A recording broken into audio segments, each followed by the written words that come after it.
I'm Shahar Azani, and welcome to this episode of Eye on Israel. In the summer of 1982, in the midst of the First Lebanon War, Golan Heights communities faced the disastrous prospect of losing their entire agricultural crop. The majority of able-bodied farmers and other workers were called up for Army Reserve duty, and entire farms with crops already ripened were left unattended due to the acute manpower shortage. Dr. Aaron Davidi of blessed memory, the former head of the IDF Paratrooper and Infantry Corps, was then Director of Community and Cultural Activities of the Golan and Jordan Valley. Touched by the farmers' distress, he sent a number of friends as a recruitment team to the United States. Within a few weeks, some 650 volunteers arrived in Israel to lend their support through volunteer labor. Realizing the merits of that action, those first volunteers expressed a wish that the volunteer project be continued as an ongoing volunteer organization. As a result, in the spring of 1983, SarEl, the National Project for Volunteers for Israel, was founded as a non-profit, non-political organization. Over the years, volunteers from other countries began to participate in the project, and to date, SarEl is represented in over, get this, 30 countries worldwide. Since the 7th of October, SarEl has been on the ground with thousands of volunteers working tirelessly, who have been lending a helping hand in every conceivable way. These dedicated individuals have been actively involved in the critical tasks of checking, sorting and packing vital medical supplies, preparing combat meals, assembling ceramic vests, and even deploying a team of doctors who joined combat units in the field. Ms. Keren Dahan has been the CEO of SarEl since 2021 and has led the organization through a period of rapid growth and change. She was born in Paris, studied in Jerusalem at the David Yalin College of Education, and earned her BA in Informal Education and History. As a student, Keren spent many summers in Israel guiding groups from abroad with the Jewish Agency and KKL in Israel Experience.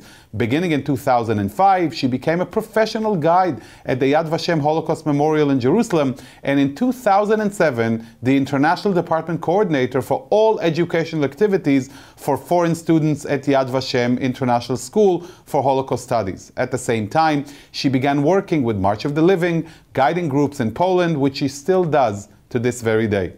In her resume, you can also find Taglit Birthright Israel, World Beitar Movement, and Onward Israel. Keren, thank you so much for joining us today all the way from Israel. Thank you for inviting me, Shahar. It's good to be here.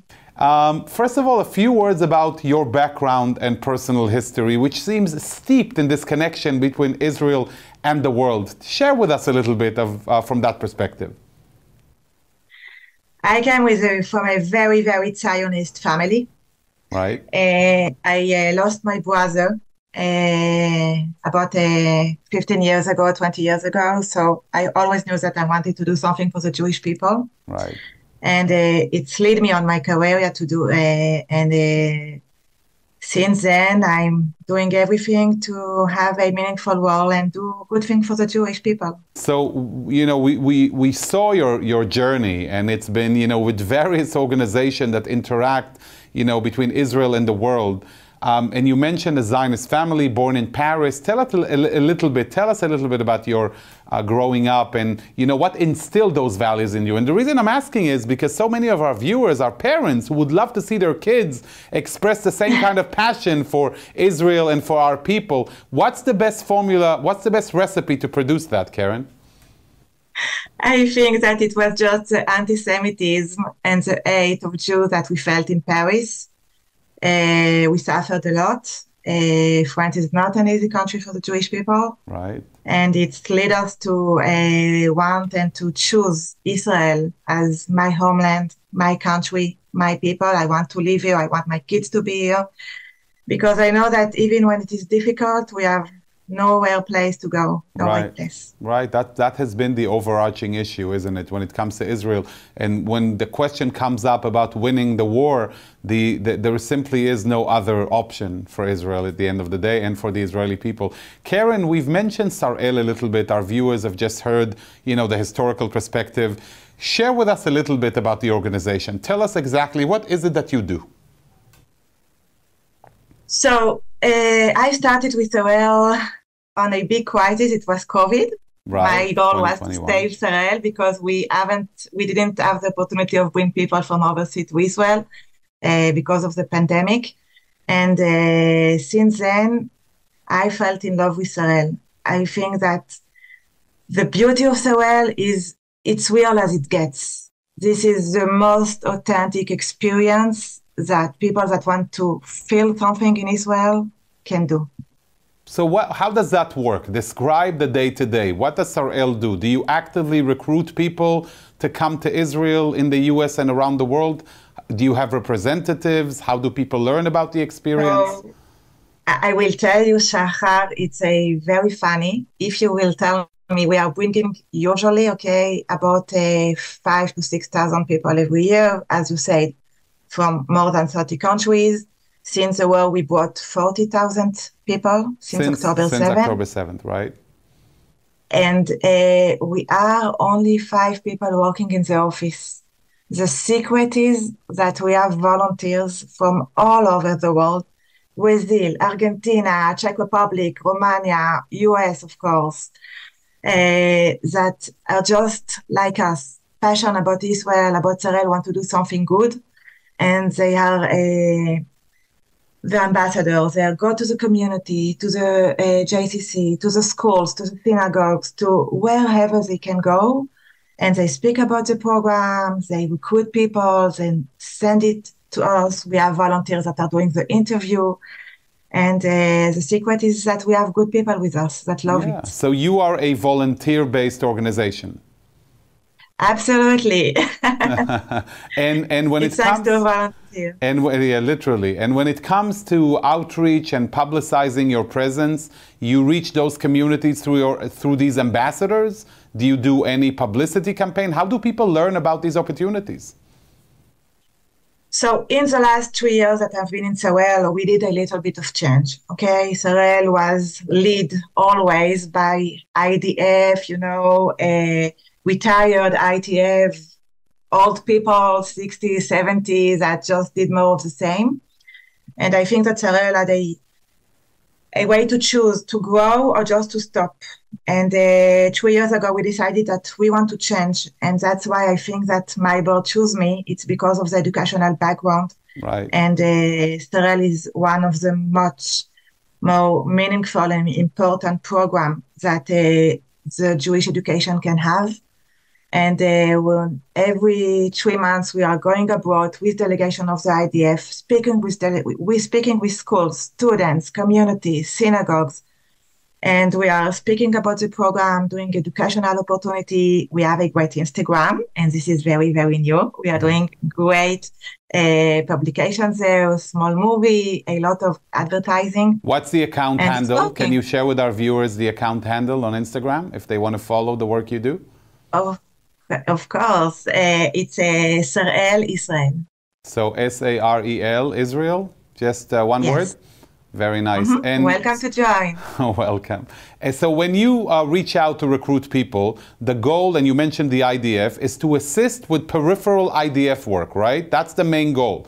So the engagement would be with the IDF, or do you do a variety of things? What kind of activities do volunteers get to actually do on their daily volunteer work in Israel? So our DNA is the IDF. We work with IDF. We are here to support the IDF in everything that they need. We work with the logistical corps of the IDF, but in all bases. We can send people to the Marines, to the Air Force, to Golan, to the Negev, to next to Eilat. It can be very everywhere, doing everything. And as you said, packing medical foods, medics, parachutists, warehouse, all the materials that the army needs, the volunteers are doing. If you are looking on a soldier, you have the shoes, you have the kit bag, you have all the materials with him, but we're taking care of that. Right. It's not coming like that. Somebody need to go and to work on it. Right, prepare it. The volunteers are here for that. Right. All the equipment that the soldiers need on the field, there is a lot of work behind it. And without logistics, even the best combat unit cannot win. Correct. If the logistic is not good. Right. So this is where you come if into they the are picture. not eating well, okay? If the Right. weapon is not clean, if they do not have good shoes, if the uniform is not okay, if they don't have all the materials that they need in the kit bag. What do you put in a kit bag on a field of combat? Right. Okay, all the material that they need to be taken care of, and this is where we go, and we are doing excellent job, amazing job. The volunteers work together in groups of volunteers. Do they know each other from before? When do they get to know each other? No, they do not know each other. They are registering in a website. And on Sunday, 8:30 a.m. in the morning, we are meeting them in Ben Gurion Airport. We are doing the division before, depending on, of course, ages, physical conditions, some request of the volunteer. And they are meeting each other the first day of the volunteering. And this is making this experience much more powerful because you can be from the US and you can be staying on a base from a guy from Australia, a lady from Germany, and a young guy, students from Uruguay. So it's like a multinational, multi-religious. It's a kibbutz, Keren. It's a kibbutz. Absolutely. So Absolutely. How large are these groups? And accommodation is usually on the bases themselves? A group can be 90 people. For example, in a base are doing packing food now. Since the war in Hatzerim, we have about 90 people. Right. And the accommodation are on the base. During the war, we are using a lot of tents. So IDF experience until the end. Right. In the first 3 months of the war, it has been very difficult because of the reserves people. That of the reserve soldiers that were called to the base, we didn't have place to put the volunteer to sleep on base. Right. So we have a huge problem, and we had to decide what to do. Are we telling to the IDF, no, we cannot help. We have no accommodation for the volunteer, so we cannot send you volunteer. We didn't do it. We decided to take it, and for 3 months, we put people on hotels. We paid for all the accommodation, the conditions, the bus, everything. And we decided, no matter what, we'll do everything to success and to continue to serve the IDF. Right. And they slept on hotel. It was amazing. Amazing. Keren, how long is a volunteer period? Can somebody choose how long they come for, or do you have designated time slots? Usually it's a minimum of 5 days. In average, people are staying between 3 to 4 weeks. If people coming from Australia, they want to stay a lot. And we are also working with a lot of federations, solidarity missions that are coming for a 5-day mission. Right. And in this program, they are coming for 1 day of SarEl. Every day counts. We need them. Right, every day counts. And also it's a great way to spread the word so that when people go back to their communities, they share the experience they've had with you. And we do have a lot of people that are coming back to the full experience. Right. And the full experience would be how long? Minimum of 5 days. So that's the full experience beyond the 1 day. And but they can stay longer. Right. You mentioned synagogues, JCCs, federations. So I want to ask you, do you see non-Jews participating in SarEl? And if so, how does that work? We are seeing a lot of non-Jewish participants in SarEl. Before the war, it was about 15%. Since the war, we are seeing about 25% of non-Jewish people. And they're amazing people. I think that Israel needs friends everywhere. Right. Does not matter if they are Jewish or non-Jewish. So do you talk to them? What make them come? Let's talk in regular times, before we touch the war. Talk to me in regular times, as if we have regular times in Israel. How does that work with non-Jews who want to volunteer for SarEl? What's their reasoning? Curiosity, a lot of times. Imagine, Shahar, we are the only army in the world that opens the door to a non-civilian participants, right. And not from a not from the country. It's people are very, very curious to see what it is to live in an IDF base or to feel a little bit of the army. Yeah. The second reason is the love of the Jewish people. They are just Israel lover of Jewish people, want to have a very unique experience. Right. And interested to come. It's so beautiful, encouraging, and inspirational to hear. And you know what attracted my attention, and that's why I wanted to have this special conversation with you, Keren, is the fact that you mentioned before, and I want our viewers to pay careful attention to this. You mentioned 40,000 volunteers have arrived in Israel since Hamas's massacre against innocent Israelis on October 7th. So before we touch on that, I want to ask you, Keren, where did October 7th catch you? Where were you on that day? It was Shavua. It was Simchat Torah. Right. I was here. I have 3 kids, drinking coffee, and I live in Jerusalem. And in the beginning, we thought that it was a mistake when we heard the alert. In Jerusalem, no way that something is happening here. We have terror attacks and knife, but not alert like that. For missiles. And so we were very surprised. We opened the news and then we understand, okay, this is not a joke, something is happening. And because I work with the IDF, immediately we had a phone call from the IDF, okay, this is what's happening, we heard, and where did it touch us? Catastrophe.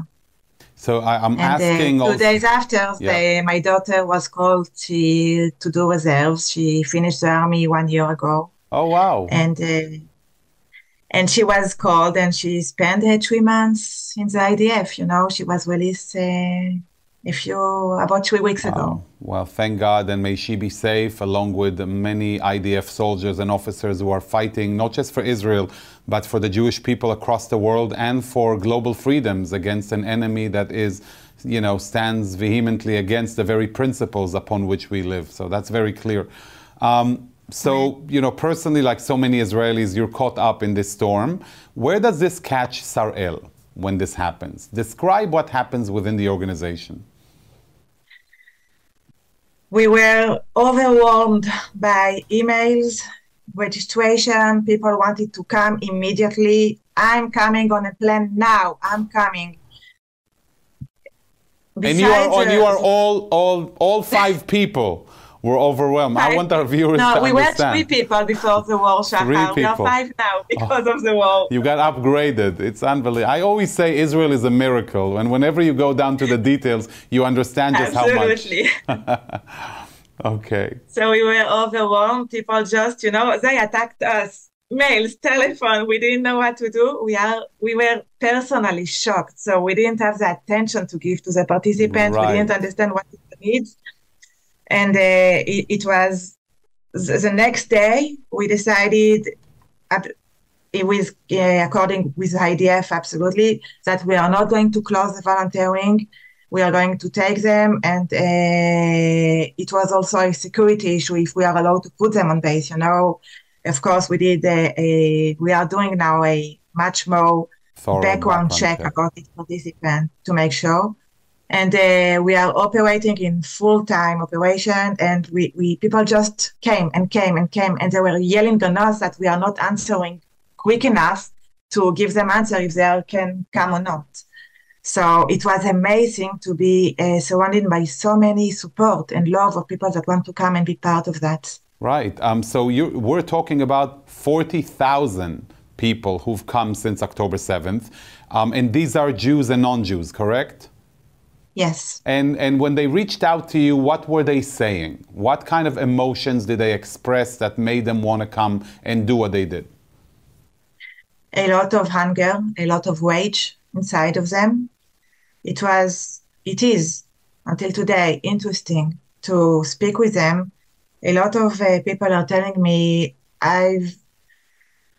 my last time in Israel was about 25 years ago. I'm not connected to Israel. Any way of me to come here is nothing to do here. But now something changed on me.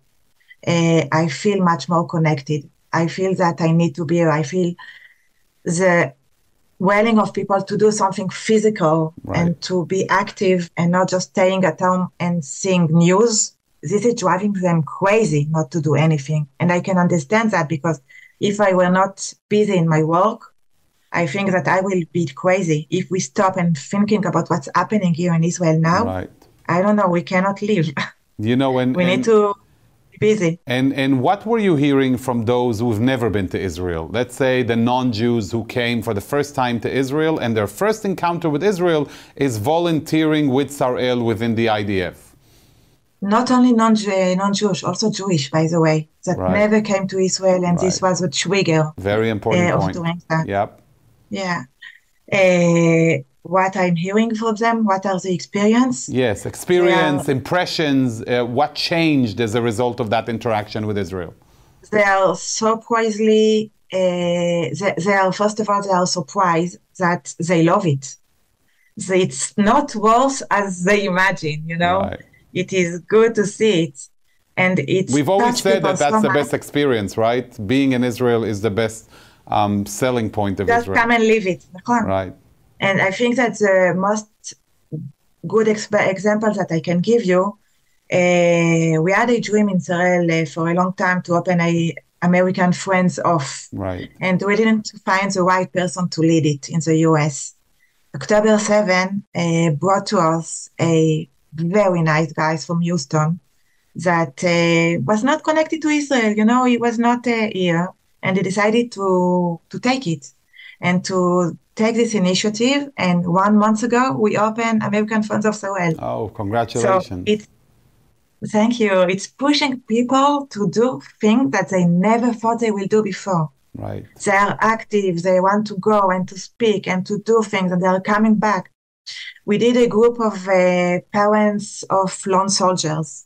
They were here for 2 weeks. One of the most meaningful experience that we had. Oh, wow.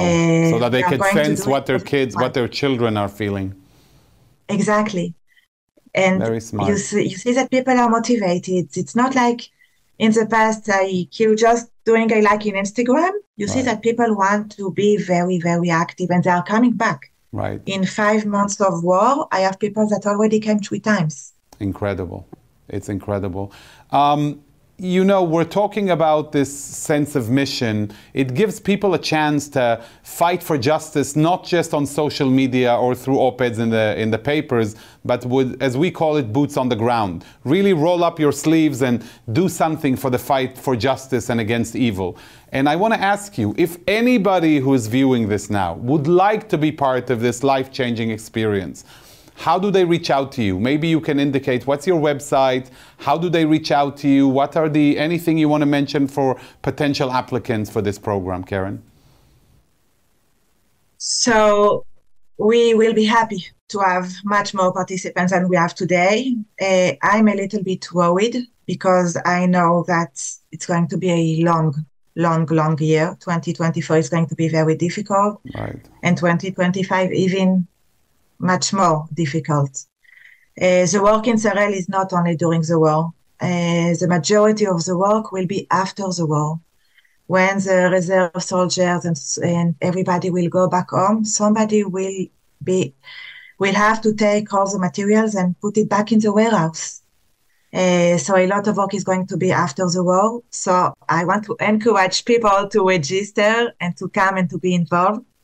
All the information is in our website, SarEl.org. .il, right? SarEl.org. No, .org. Oh, that's no, it? .il. That's it. Yeah. SarEl, SarEl, SarEl.org. .il. And that's all. And that's it, okay. And that's how they can apply to the program and volunteer in Israel. There is an application process. They will have to pass an interview, to upload document, passport, and the medical authorizations that they can participate. Of course, we are doing some backup check, and they are ready to come. That's beautiful, Keren. Well, you know, it's definitely encouraging and inspirational to hear about so many people, Jews and non-Jews alike. And 40,000 is a huge number, Keren. Were you surprised by it? Very. I am still surprising, okay?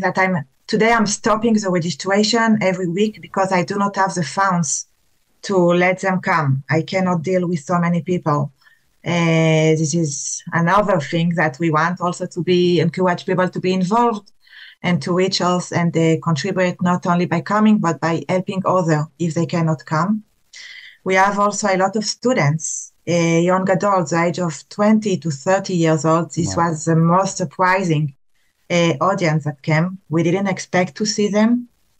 And usually, you know, it's not very sexy to come and to work in a warehouse. Right. But they are coming and they love it and they want to be involved. And there are so many things to say. And the mix of them with the soldiers that they are meeting on the base, right. It's incredible. It's IDF meets Worlds meets Israel. And you are very, very much connected with the IDF, correct? Yeah, my office in an IDF base, yes. Right. We are very much connected. Yes. Well, Keren, that has been incredible. I can't thank you enough for taking the time to join us and share with our viewers the beautiful stories that come out of your work. Thank you so much for all that you do. Thank you so much for letting me the opportunity of share it, Shahar, mamash. Absolutely. And what incredible inspirational stories for all of you, our JBS viewers and beyond. And I want to thank you, Keren, for all that you do for Israel and for the Jewish people, not just right now at SarEl, but throughout your life. It's been truly inspirational listening to you. And we wish you much luck on those endeavors and that many more come through your gates. May you number in your staff many, many more beyond 5. It's absolutely wonderful to have you. Thank you so much, and let's hope that they will come in peacetime and not during the war. Amen. And to you, our viewers, let me just say this. Israel means so much to so many, Jews and non-Jews alike. Let us always remember it and cherish it so that we know when we fight for Israel, what is it really that we're fighting for? Justice and goodness. Thank you all for watching, and see you next time as we cast yet another fascinating eye on Israel.